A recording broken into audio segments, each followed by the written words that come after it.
तो multiverse of madness के climax के बाद डॉक्टर स्ट्रेंज के साथ क्या हुआ होगा, ये सवाल हाँ। मतलब कई लोगों के मन में है। हाँ बिल्कुल। आज हम इसी पर एक दिलचस्प काल्पनिक जवाब देख रहे हैं।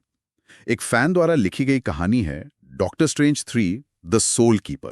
अच्छा, फैन फिक्शन है ये। हाँ, और ये दिखाती है कि डार्क होल्ड इस्तेमाल करने के बाद स्ट्रेंज को क्या नतीजे भुगतने पड़ सकते हैं। हाँ, और कहानी बिल्कुल वहीं से पिकअप करती है। क्लिया आती है और वो सिर्फ इनकर्जन की बात नहीं करती। अच्छा। वो बताती है कि डार्क होल्ड के इस्तेमाल ने एक ज्यादा पर्सनल चीज छोड़ी है मल्टीवर्स में, एक सोल टीयर।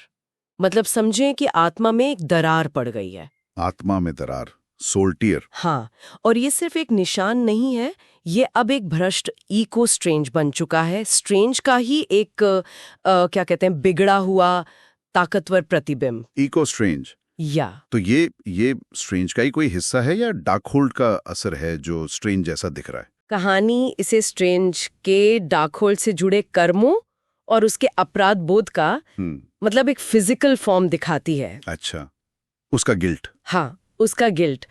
जब वो पहली बार इस एको स्ट्रेंज से मिलता है, एक अजीब बिखरी हुई सी रियलिटी वाले डायमेंशन में, जिसे सोल टीयर डायमेंशन कहा गया है, तो उसका जला हुआ चेहरा, चमकती आंखें, ये सब साफ तौर पर डार्क होल्ड के करप्शन को दिखाते हैं। ये स्ट्रेंज का वो हिस्सा है जिसे उसने नजरअंदाज करने की कोशिश की थी। और जाहिर है ये खतरा सिर्फ उसी डायमेंशन तक नहीं रुका होगा। कामरताज में भी कुछ गड़बड़ हो रही थी, है ना? सही कहा। कामरताज से जादूगर रहस्यमय तरीके से गायब होने लगे थे। गायब मतलब? वोंग इसे सोल एक्सट्रैक्शन कहते हैं। उनकी आत्माएं, या कह सकते हैं उनकी जादुई गूंज, वो खींची जा रही थीं। आत्माएं खींची जा रही थी। हाँ, और यहीं पर सोल वर्ड्स का कॉन्सेप्ट आता है। जैसे मल्टीवर्स फिजिकल रियलिटीज का जाल है, वैसे ही सोल वर्ड्स आत्माओं और मैजिकल एनर्जी का एक इनविजिबल नेटवर्क है। ओके। जहां हर जादुई एक्शन की एक गूंज, एक इको मौजूद है, और ये इको स्ट्रेंज उन्हीं गुंजों को, आत्माओं को सोख कर और पावरफुल बन रहा था। अच्छा, तो मतलब स्ट्रेंज को इस इको को हराने के लिए उसी के मैदान में यानी सोलवर्स में जाना पड़ा। ये तो काफी खतरनाक लगता है। बेहद खतरनाक। सोलवर्स में जाने के लिए स्ट्रेंज को एक रिचुअल करना पड़ता है, severance of self. Severance of self. हाँ, जिसमें उसे अपनी आत्मा का एक टुकड़ा, एक हिस्सा बलिदान करना पड़ता है। ये सिर्फ कोई मैजिक ट्रिक नहीं, बल्कि एक बहुत बड़ी पर्सनल कीमत थी। कुलिया भी यही कहती है कि स्ट्रेंज सिर्फ एक बाहरी दुश्मन से लड़ने नहीं जा रहा, वो अपने अंदर के गिल्ट से लड़ने जा रहा है। अपने गिल्ट से? जैसे क्रिस्टीन को लेकर उसका गिल्ट, टोनी स्टार्क का बलिदान, डार्क होल का इस्तेमाल, मॉर्डो के साथ जो हुआ, वांडा, अमेरिका चावेज, इन सब से जुड़े उसके डर और उसके फैसले, वो सब। तो सोलवर्स के अंदर का एक्सपीरियंस कैसा था? क्या उसे वाकई इन सब चीजों का सामना करना पड़ा? सोलवर्स एक ऐसी जगह है जहां स्ट्रेंज के अतीत की गूंजें, उसके डर, उसकी नाकामियां उसे घेर लेती हैं। बाप रे। और फिर वो पहुंचता है सिंहासन पर बैठे ईगो स्ट्रेंज के पास, जिसने कई जादूगरों की आत्माओं को सोख लिया है। उनकी लड़ाई सिर्फ जादू की नहीं रहती, वो स्ट्रेंज के ईगो और उसकी जिम्मेदारी के बीच की लड़ाई बन जाती है। और अंत कैसे होता है इस लड़ाई का? क्या स्ट्रेंज ज्यादा पावरफुल होके जीत जाता है? नहीं, यही कहानी इंटरेस्टिंग होती है। स्ट्रेंज को एहसास होता है कि ईगो को हराने के लिए उसे सिर्फ ताकत नहीं चाहिए, उसे अपना ईगो, अपना अहंकार पूरी तरह से छोड़ना होगा। अहंकार छोड़ना होगा स्ट्रेंज को? हाँ, वो एक मंत्र इस्तेमाल करता है, इन्वोकेशन ऑफ इनर डेथ। इससे वो अपनी मर्जी से अपनी आत्मा का सार, अपना मैं, अपना ईगो बलिदान कर देता है। ये सेल्फ डिस्ट्रक्शन नहीं, बल्कि एक तरह का सेल्फ सैक्रिफाइस था। कैरेक्टर के लिए बहुत बड़ा स्टेप है। इसका नतीजा क्या हुआ फिर? इस बलिदान से एको स्ट्रेंज बिखर जाता है, खत्म हो जाता है, और फिर स्ट्रेंज खुद को एंशिएंट वन के साथ पाता है। Ancient one? वो कैसे? हाँ, सोलवर्स के अंदर ही। वो उसे बताती हैं कि उसने सॉर्सरर सुप्रीम की भूमिका को पार कर लिया है।